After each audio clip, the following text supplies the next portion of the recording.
Dear, waliwo natuka neŋŋamba. I think this guy was paid. How? Nayimba like eyo lebo yali yakona. Eyo lebo yali yakona. Abagitegeera baaliyo mpola. Nedda baaliyo, yes. Ne saati zaabwe ze beetungirako ekigambo.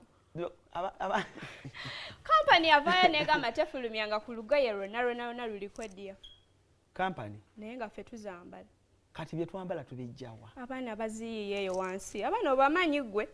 Kyogamba omwana agenda ewayiga n'amugamba yiga kintungireko wano nga kinene bwe kiti. Kuna kyala nikyo tuula ogamba mwana njagala kwambala ddiya. Ojja jjambala. Ate engatto. Byonna. Gwe ate kati gwambuusa. Abaana ekampani katodde. Kampani yavaayo n'egamba. Tewali lugoye lwe baali bafulumizza.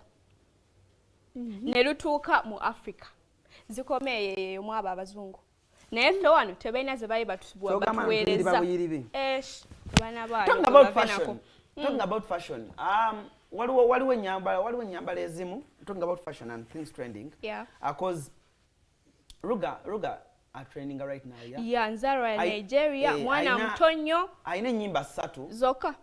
But buli lunyimba lwaleeta. Hit. Aina Snapchat. Bounce. Akasookera ddala. Mbadde leero mbaddeko mu salooni eyo. Waliwo abo batera okunsayira emitwalo 15. Leero mbadde mu salooni ewa Neryawo. Omusajja n'agamba ono omwana nga bamubuukinga nnyo ba promoters ate ng'alina ennyimba 3 nze sinza genda musho ne mugamba ekintu kiba kitrendinga so wano kiringanga bw'olaba nnyinza kumugeraganya ku muyimbi ki wano John Black nga bw'olaba John Black aliba John Black Fake Maker ng'ennyimba ntono naye nga bookings nnyingi ng'abantu babategeera so ne mugamba muganda wange ekintu ky'ennaku zino ova ku kigambo omuvubuka akola ekintu oba akubye oluyimba lumulyamu voice alina ennyimba 2 zokka naye maama atigomya Uganda alina Maria alina Mwoyo alina Basi alina Mutima Gwange Guma naye era teziwera 10 ne album tayina naye ali ku peak like buli muntu buli muvubuka saazi n'ogwobuuza muyimbi kisaazi nayinza okukola agamba alyamu voice ne award zaafunye ze nnyingi n'ate ekinewunyisa bajjira ku mulembe gwe gumu n'ono guy unknown naye ate award wezituuka avimba nnyo kyekigaanisa awadi omutuukako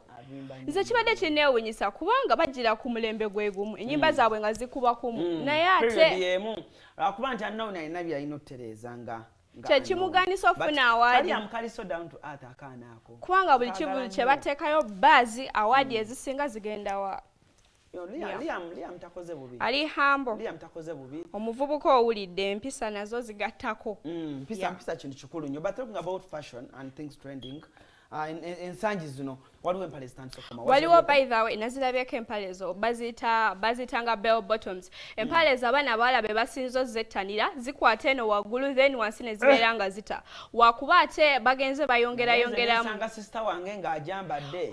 Wakuba ate bagenda bongerayongeramu basalako wano ku mavivi n'olabika obeera nti ate olabikira ddala bulungi nnyo. Abamu basalako wano ku mavivi. Omwana agambye vivi yayagala lifulumireko wabwetu liyise ku mpewo libeere outside. Anti bayinza okugamba owunya amagulu. Nedda gwe mulembe ompya ogenze nga ukomawo era abawala basinga. Mulembe gugenze gukomawo naye awo nedda. Gwe tolina kyogamba mwana waawa n'aliko. Lindako. Zezo damage zembadde ngamba nti bagenda bazikyusakyusamuko bazifula ezenjawulo. Oyambala ebyo. Kuba naawe olabisenga bikunyumira. Nindirira. Kati omwana atunga omuwa ekyetaano kyo wama Ivanike. Ng'agenda ng'agula empale eyo ng'agumawo ng'agamba naguze empale. Gwe mulembe ng'omwogera nedda ng'ogamba genda ofuneyo n'eya black sweet. Wangi? Genda ofuneyo n'endala eya black. Empale eyinga ensansa. Si nsansa gwe mulembe. Keo kenyike mbadde ngamba omwana n'agamba agenda naye n'afuna tailor we kitunzi. Kire ekituli kye bateeka eno ku kisambi. Era kuyisa mpewo. Kubeerako outside ebituli ebimu byagala beerako waweero. Ogwena wali ere owa kyalani kyo junior n'omugamba nti amma njagala okukolera egini naye nga ekituli njagala wano wayiseekoko ku mpewo then ne wano kijja bafit. Ate noyinza omanyi Ebrands omwana Ebrands yatujooga. Ebrands alina amapeesa ga jini gatunda milioni 2 epeesa limu. Oli omwana omumanyi. Atumanyidde. Bana bakoze ssente. Zeze empale.